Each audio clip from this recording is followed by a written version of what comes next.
Hello, I am Kyle Jorson. Hi, my name is Phil Morton. Hi, my name is Alexis Mooney. Accidental drowning is the leading cause of death in the United States for children ages 0 to 4 and number 19 across all demographics worldwide. We seek to design a system leveraging whatever technology is necessary to make the process of finding and rescuing or recovering drowning victims as fast as possible for the sake of the victims and their loved ones, and as safe as possible for the first responders tasked with finding them. The victim vitally needs assistance as their life hangs in the balance, and they're wholly unable to help themselves. The family and friends of the victim need to know that everything that can be done for their loved one is being done, and in the worst cases, they need to have whatever closure can be offered. The individuals that will be affecting that rescue or recovery will usually be members of the local first responder agency that provides the geographical area with public safety dive services. These are the people that will be evaluating and making purchasing decisions on equipment. This invariably requires a rescue diver to subject themselves to some hazards in order to effect that rescue or recovery. In the case of a successful rescue, the victim themselves is the most beneficial customer. The families and friends of the victims, they will benefit from a solution. Similarly, the first responders and their families as well. Every risk a first responder doesn't have to take is a much better chance that they'll go home to their families at the end of their shift. Our design requirements didn't change really between the final proposal and this proposal. They all pretty much stayed the same. We even took out a fourth robot and were able to apply its jobs to other robots and be happy with our final product. This is our sonar bot, designed and optimized to conduct a search pattern and gather sonar data to report back to the buoy bot. In addition to the sonar transducers, it features obstacle avoidance and water column elevation sensor, a water current direction sensor inputs, as well as port and starboard thrusters, a vertical thruster, and rudder outputs. Noteworthy changes to this design since the proposal were in the number and the orientation of the sensors in order to better leverage the available sensors.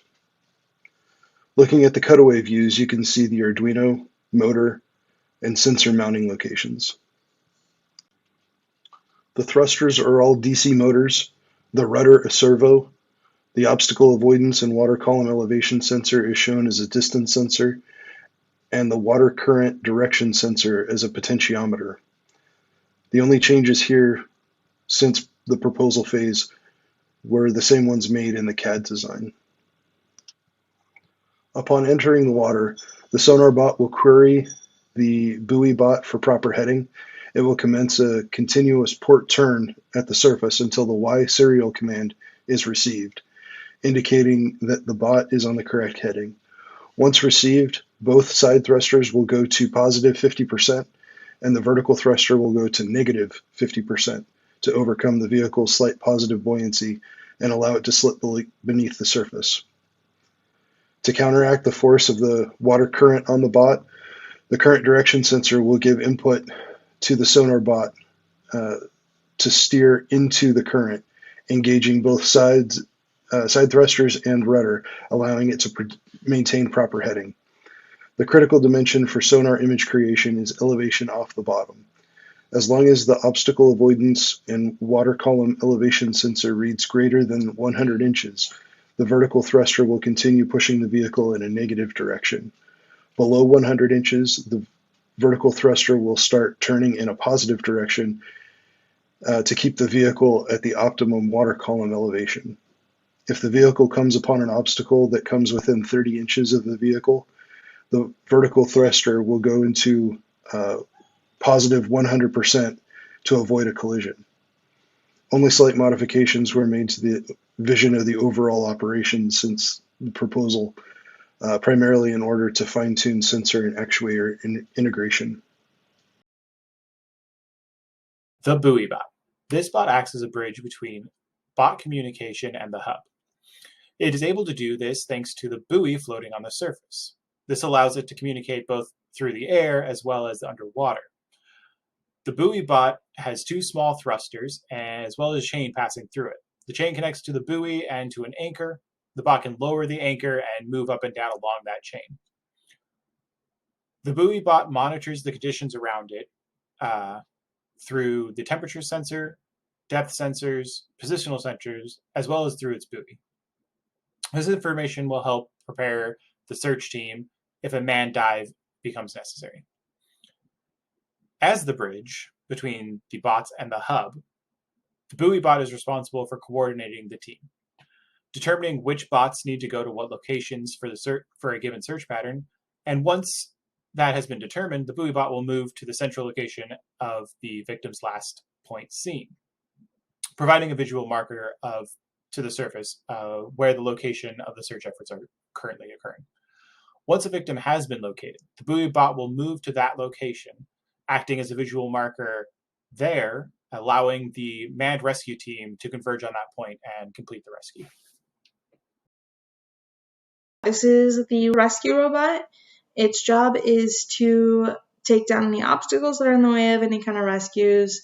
It's reporting back information to the hub if a diver is needed, and it also has the side handlebars for rescuing a person if that needs to happen. So we'll start with number 1. We can see we've got the main propeller in the back moving it forward. 2, we've got the steering propellers, and there's 4 of them, 2 on the front, 2 on the back, and that's really just going to help even out hovering. Number 3, you've got the saw. Saw is for cutting. It can cut wood, it can cut metal if there's chains. Number 4, you've got these working 3-fingered arms, also there in case somebody needs something to grab onto, if it needs to brace itself, if it is up against kind of a heavier sawing situation. 5, we've got those lift handles there on the side in case anybody needs lifted up out of the water. Super quick grab, lift, and they're up. And then 6, at this front picture here, you can see that there's the steel tip glass breaker. Up front here, you're looking at kind of the brain of what goes back to the hub. So we've got the camera, you've got a distance sensor for that saw, you've got the ambient light sensor, a gas sensor, and then lights just in case, again, you're in the dark and you need to go to the light. And then on the bottom here, you can see that we've got this like flesh. You can see that the saw's up inside of it, super flesh. So we've got the ambient light flow chart. So you send the temperatures, it's sending the readings. Does it sense light? Nope. Keep circling back. Does it sense light? Yes. Alert the hub, and the hub can assess the situation as needed. Distance sensor saw flow chart. So the hub sees with the camera that there's an obstacle that initiates the saw deployment, and the distance sensor becomes active, and the distance sensor is waiting to see a certain amount of distance. The distance sensor reads the activating main propeller forward, and distance sensor measures 14 inches to the obstacle. No, it circles back. Yes, it moves forward, and the saw begins. The motor stops, and so now it's in hover mode. The distance sensor continues to measure distance. Does the distance sensor measure less than 11 inches to the obstacle? No, it's going to hover back, and we're staying in that stop zone. Yes, it's going to stop. The saw is going to stop, and it's going to reverse back. The distance continue to measure, and we circle back to the 14, and then once it's in that 14 zone, we're going to stop again. The tilt sensor, we've got the robot, it's in hover mode. The tilt sensor reads tilt on each propeller. Is tilt sensed? Yes. All right, so it's going to initiate some of those the motors, and it's going to center itself back out. Nope, and it's going to keep reading that tilt. As long as there's no tilt, the steering propellers aren't moving. So in this head, we've got a gas sensor, a temperature sensor, the ambient light sensor, and then the lights. And so you'll see here with the gas sensor, when we initiate the simulation, when the gas is far away, it's printing out just the water toxicity level. And then when the gas ball gets close, so we're going to change the temperature, add some light in here. This is looping out every minute. So now we're getting a warning that there's some gas. And it's printing out the water temp and then any light detection. Here in the body of the motors, you can see we've got 4 motors. And then you can see back in the back there, we've got the back main motor. They all do the same exact thing. So I'll just show one here actually working. It senses tilt, and you see that motor kicks right back in to kind of set itself back on course. Tilt evens out, and the motor stops. And so then if you look at this, we've got here the distance sensor, and that's what's going to operate the back propeller, especially when that saw is engaged. You can see here that if it's less than 11 inches, it's going to need to back up. And if it's more than 14 inches, it's going to be moving forward. And if it's in that in-between zone of 14 to 11 inches, it's just going to be completely off. You can see they both say low there. And so we'll run that simulation. You can see the distance here. We're going to bring it down into 13 inches. And you can see that that motor is completely stopped because it's in that zone between the 14 and 11 inches. And then when you back it up a little bit, now it's below that 11 inches. You can see that the motor is going in reverse there. In this last little bit here, you can see my code and just kind of the final big picture. And then here we have the second code. And then I gave a bigger picture of what that looks like here. Bot collaboration. Our swarm works with the hub. The hub is communicated with through the buoy bot. The location of the victim, where they were last seen, is provided by the hub. This point will serve as the beginning location of the search. The buoy bot will take in this value and transmit out for each bot the respective location they need to proceed to. Each bot will then proceed to that given location. Once at the location, the sonar bots will proceed down their search path as designated by the buoy bot. They will provide sonar data as they continue down their path. This data will then be transmitted to the hub through the buoy bot. The hub will then process that data and provide whether the victim was found in that data set.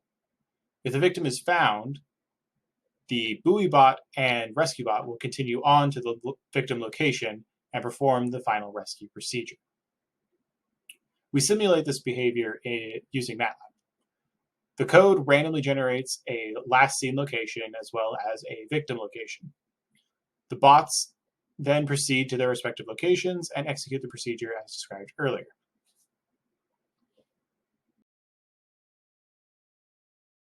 Water, more specifically the ocean, always creates for a higher cost of materials and the cost of getting the robots into the ocean itself, including boats and safety requirements of those involved in the deployment.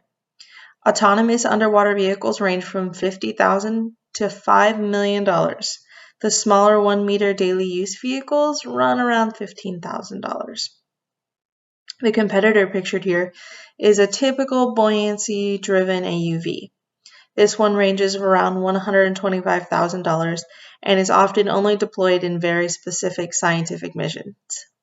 This system also includes an onboard GPS, but the sensors aren't built into it. Usually the sensors are attached to these kinds of gliders, so they can be used differently for different kinds of specific missions.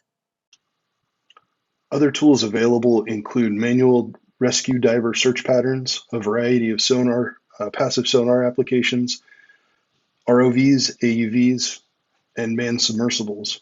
But in each of these cases, they inevitably run into one or both of a couple key issues. They're slow, or they have limited utility in less than optimal water visibility. SWAV takes the best of all worlds and combines them into a single cohesive system, capable of finding victims quickly in any water condition, and all without putting first responders in undue harm. And it's these same key issues that serve to illustrate why agencies should invest. It's an elegant solution to a risky and time-consuming process. The system can also provide vital environmental data that can be used immediately in the course of an active mission or after the fact in court proceedings. Today, we were able to present you with a problem. We then presented you with our solutions. We presented you with Phil's sonar robot, Kyle's buoy robot, and my rescue robot. We were then able to present you with how those robots work together and then what a future marketing strategy could look like. Thank you so much.